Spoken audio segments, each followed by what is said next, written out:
des hommes, ils se reflètent dans l'image ou ils cherchent à se refléter dans l'image d'autres hommes. Par exemple, vous avez des hommes qui vont se refléter dans l'image d'une célébrité. Vous avez des hommes, par exemple, si le joueur de football, il adopte une coupe de cheveux, alors il va chez le coiffeur et qu'est-ce qu'il demande? Il demande la même coupe. Il demande la même coupe de cheveux. Si un autre joueur vient avec une autre coupe, qu'est-ce qu'il fait? Il demande la même, c'est-à-dire il cherche à se refléter. Pourquoi est-ce que la mode, c'est quelque chose qui fonctionne? Parce que tout le monde cherche à se refléter chez qui? Chez quelqu'un. À cause de cette tendance que l'homme a à vouloir se refléter dans la vie des autres, alors il finit par perdre cette condition que Dieu lui donne. Il dit, vous êtes des dieux, mais vous mourrez comme des hommes. Vous tomberez comme un prince, comment? Quelconque. Comme un prince quelconque. Et nous voyons des hommes qui ont une vie quelconque.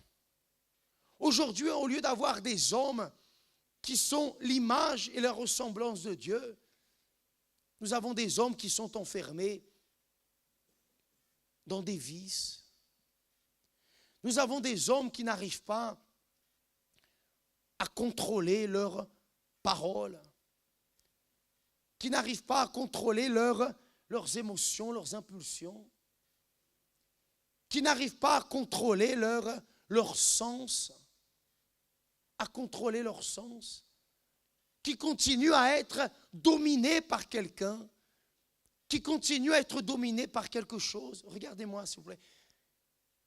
Parce qu'ils n'arrivent pas à comprendre ce qu'ils sont véritablement. En fait, la réunion était très forte. En fait, ce que j'ai reçu, c'est vraiment par rapport au message de l'image de l'homme, comment il doit être.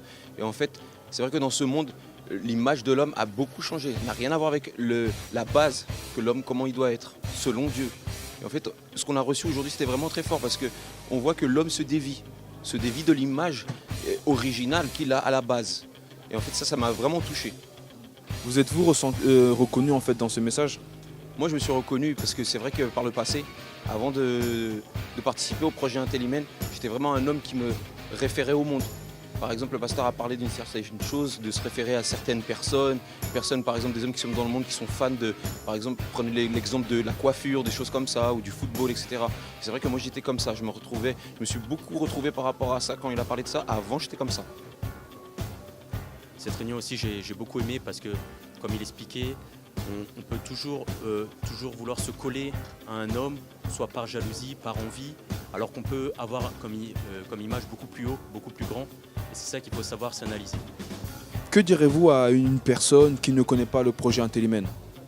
Alors comme je dis à beaucoup, que j'invite à travers le manifeste, le fascicule, la carte, que c'est une opportunité extraordinaire, qu'il ne faut pas louper, parce que véritablement, il y a pas mal de choses qu'on sait mais qu'on ne met pas en pratique, parce qu'on a tendance, la nature de l'homme, à s'accommoder. Donc de participer, d'écouter et de mettre en pratique. Tous les défis justement, chaque semaine, on se rend compte que c'est incroyable, tout ce qu'on apprend et qu'on pensait connaître et qu'au final on redécouvre à travers une vision qui est vraiment différente. Ce projet nous a changé, m'a changé et je suis aujourd'hui un homme vraiment différent, pas parfait mais meilleur de jour en jour. Donc j'inviterai tous les hommes qui regarderont ce spot à participer.